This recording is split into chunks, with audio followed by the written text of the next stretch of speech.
Chào tất cả mọi người. Rái cá lớn nằm trong danh sách mong muốn được chiêm ngưỡng nhất của những người thích quan sát động vật hoang dã. Nhưng cách duy nhất để nhìn thấy chúng trong tự nhiên là tham gia một chuyến du lịch đến Nam Mỹ. Điều đó có vẻ khó nên mình sẽ giúp các bạn tìm hiểu về những điều khiến cho loài rái cá lớn trở nên đặc biệt nhé. Rái cá lớn là loài dài nhất trong số các loài rái cá, nhưng chúng có cùng trọng lượng với rái cá biển. Rái cá đực có thể đạt chiều dài 1,5 đến 1,7 m, con cái nhỏ hơn đạt 1 đến 1,5 m. Đuôi của chúng có thể dài tới 0,7 m tính trong chiều dài cơ thể. Một con rái cá lớn trung bình sẽ nặng từ 22 đến 32 kg. Bộ lông của rái cá lớn ngắn nhất so với các loài rái cá khác. Lớp lông này dài và không để nước thấm qua da. Chúng còn có một lớp lông nằm bên trong được bao quanh bởi lớp lông dày bên ngoài, giúp giữ cho nước không làm ướt lớp lông thật của chúng. Trong hầu hết các cá thể, bộ lông này có màu nâu, mặc dù một số con có thể có màu nâu vàng hoặc đỏ. Trên cổ họng là một loạt các hoa văn có màu trắng. Các hình dạng này khác nhau giúp chúng phân biệt các cá thể trong đàn. Chúng có đôi chân mập mạp và ngắn. Ở cuối bàn chân có màng da và móng vuốt sắc nhọn. Về môi trường sống, loài động vật này kiếm sống ở các con sông, suối, nước ngọt, đa số những nơi có nước chảy quanh năm. Phần lớn thời gian, rái cá lớn sẽ chọn những con sông có đáy trong, nhiều cát hoặc nhiều đá, thay vì những con sông bị nhiễm mặn và có màu trắng. Các môi trường sống ưu tiên bao gồm rừng cao ven sông, đầm lầy hỗn hợp, rừng đầm lầy cao, rừng đầm lầy thấp có thể ngập lụt và một khu vực mở ở các nhánh sông nhỏ. Về hành vi, rái cá lớn rất có tính xã hội. Đàn của chúng có từ 2 đến 20 cá thể, nhưng trung bình là khoảng 3 đến 8 cá thể. Những chú rái cá này chơi đùa, di chuyển, kiếm ăn và ngủ cùng nhau. Loài này sinh sống trong một hốc nhỏ do chúng đào dưới các khúc gỗ bị đổ hoặc ở bờ sông. Chúng xây dựng chiếc hang này như một ngôi nhà mà chúng sẽ tích cực bảo vệ. Rái cá lớn thức dậy và hoạt động vào ban ngày. Về chế độ ăn, mỗi ngày rái cá lớn tiêu thụ từ 3 đến 4 kg thức ăn. Thành phần chính trong chế độ ăn của chúng sẽ là các loài cá. Chúng cũng ăn động vật giáp xác, rắn, cá sấu cai mang và trăng Nam Mỹ cỡ nhỏ. Chế độ ăn của chúng thay đổi quanh năm do sự di cư của các loài cá. Rái cá lớn là thành viên của họ nhà trồn. Chúng là những vận động viên bơi lội và những thợ lặn cừ khôi nhờ bàn chân ngắn có màng da mỏng và đuôi dẹt. Có thể bơi với tốc độ 15 km/h và băng qua một đoạn đường dài 100 m trong 30 giây. Rái cá lớn có đôi tai nhỏ và lỗ mũi có thể khép lại mỗi khi chúng lặn dưới nước. Chúng dành phần lớn thời gian ở dưới nước vì thức ăn chủ yếu của chúng là cá và chúng cũng cần một lượng lớn thức ăn. Rái cá lớn có thị giác phát triển tốt, được sử dụng chủ yếu để săn mồi. Ngoài mắt, chúng sử dụng râu để phát hiện con mồi trong nước bằng cách xác định sự thay đổi của áp suất và dòng nước. Rái cá lớn không dự trữ thức ăn, có lẽ do sợ cá ương ăn không ngon. Khi bắt được con mồi, chúng sẽ tìm một nơi yên bình, gọi là điểm dã ngoại để ăn con mồi. Rái cá lớn là loài động vật rất ồn ào. Chúng tạo ra khoảng 9 loại âm thanh khác nhau, chẳng hạn như tiếng quát nhanh, tiếng thở mạnh, tiếng hét gây dao động hoặc tiếng gầm gừ nhỏ, để thông báo cho những con rái cá khác về mối nguy hiểm tiềm ẩn, hoặc để gửi cảnh báo tới đối thủ kiểu "May mà còn lôi thôi là ta sẽ cho biết tay ngay". Rái cá lớn giao phối suốt cả năm, nhưng hầu hết những con non được sinh ra vào mùa khô. Thời kỳ mang thai kéo dài từ 64 đến 72 ngày và con cái sinh từ 1 đến 6 con. Chúng dành tháng đầu tiên sống trong một cái hang, thường nằm dưới lòng đất. Tất cả các cá thể trong đàn đều sẽ chăm sóc con non. Khoảng 2 hoặc 3 tuần sau khi sinh, con cái sẽ cho con non xuống nước để học bơi. Trong 1 hoặc 2 tháng, với hướng dẫn viên chuyên nghiệp là bà mẹ, con non sẽ có thể bơi lội một cách thành thạo và có thể đi săn cùng những thành viên còn lại trong đàn. Con non thường sống trong đàn cho đến khi trưởng thành về mặt giới tính, tức là khi chúng được 2,5 tuổi. Rái cá lớn hưởng dương 12 năm trong tự nhiên và hưởng thọ đến 21 năm trong điều kiện nuôi nhốt. Những con rái cá bóng bẩy và nhanh nhẹn không chỉ có thể chống lại một con họ nhà mèo lớn đến xâm chiếm bờ sông của chúng, mà trên thực tế một số bộ lạc Amazon địa phương gọi rái cá lớn là báo đốm nước. Nghe tên cũng đủ hiểu chúng ghê gớm cỡ nào rồi. Trong mùa mưa, chúng cũng sinh sống trong các khu rừng nhiệt đới ngập nước.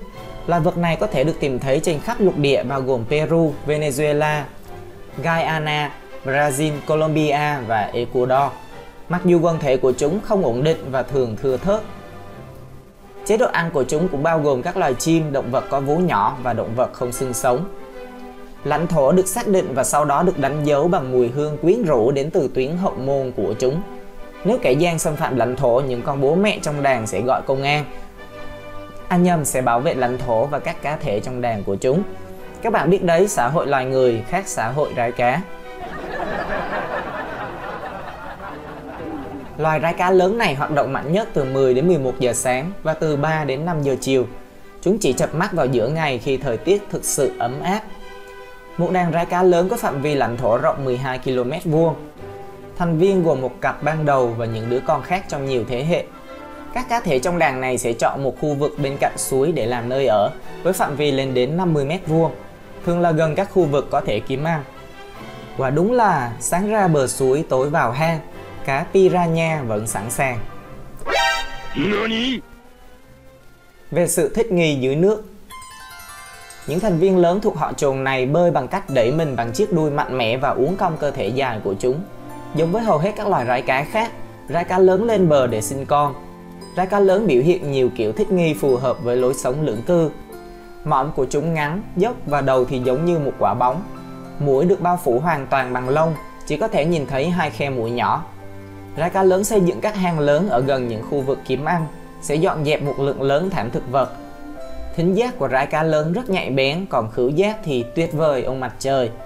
Trên mặt nước, rái cá lớn có thể nhận ra chúng bị quan sát ở khoảng cách rất xa mà không cần đến camera. Những con mẹ sinh ra con non đã có lông và bị mù trong một hang dưới đất gần với bờ sông và các khu vực săn bắt cá. Rái cá lớn dường như thích săn những con cá bất động ở đáy sông nơi có nước trong. Cuộc rượt đuổi con mồi diễn ra nhanh chóng và hỗn loạn, với những lần lao vào tấn công và bơi ngoằn nghèo qua các khu vực nước nông. Một số mục tiêu có thể thoát được. Rái cá lớn có thể tấn công ở cả trên và dưới, xoay người vào khoảnh khắc cuối cùng để kẹp chặt con mồi trong hàm.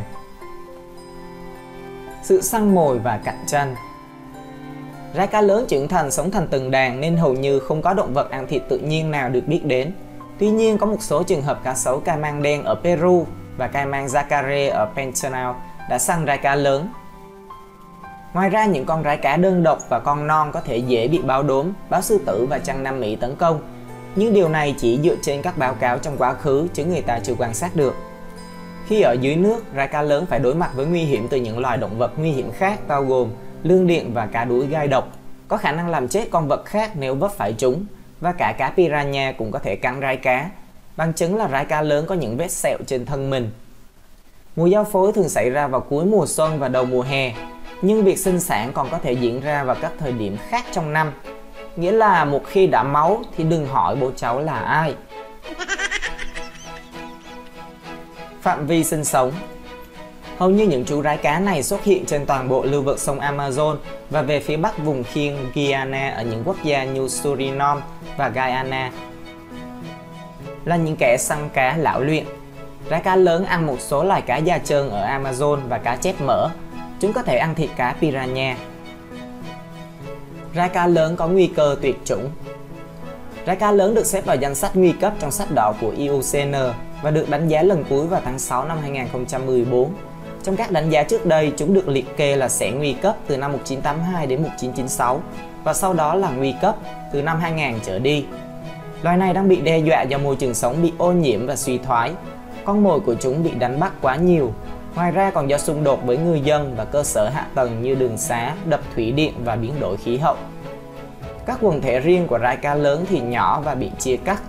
Sự phục hồi quần thể bị hạn chế bởi sự trưởng thành muộn, tuổi sinh sản muộn, khả năng sống sót thấp và tỷ lệ sống của đàn con cũng thấp.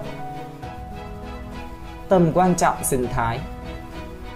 Rái cá lớn là động vật săn mồi hàng đầu trong các hệ thống thủy sinh và do đó chúng kiểm soát kích thước quần thể các loại con mồi để giúp giữ cân bằng hệ sinh thái sông. Chúng cũng là loài chỉ huy tốt. Có nghĩa là sức khỏe quần thể của rái cá lớn là đại diện cho sức khỏe của toàn bộ hệ sinh thái sông. Rái cá lớn cũng có thể di chuyển nhanh chóng trên cạn, thường di chuyển vài trăm mét để di chuyển từ vùng nước này sang vùng nước khác. Mặc dù chúng có xu hướng lặn và chạy trốn khi phải đối đầu với điều gì đó, nhưng rái cá lớn có thể tấn công khi chúng phải bảo vệ con non hoặc các nguồn thức ăn tránh khỏi những mối đe dọa. Khi hai chú rái cá lớn gặp nhau, chúng thường thực hiện hành động được gọi là kiểm tra hàng họ. Trong đó mỗi con sẽ nâng cổ họng và ngực của chúng lên trên mặt nước để con còn lại có thể nhận ra nó. Rái cá lớn có thể cạnh tranh thức ăn với các loài khác như cá sấu caiman đen, rái cá sông Nam Mỹ và tất nhiên là cả con người. Chúng là động vật có vú bán thủy sinh, có nghĩa là chúng cần cả môi trường sống trên cạn và dưới nước để tồn tại. Các loài cá mà rái cá lớn tiêu thụ nhiều nhất là cá sói, cá Kurimata và các loài cá mòi khác nhau.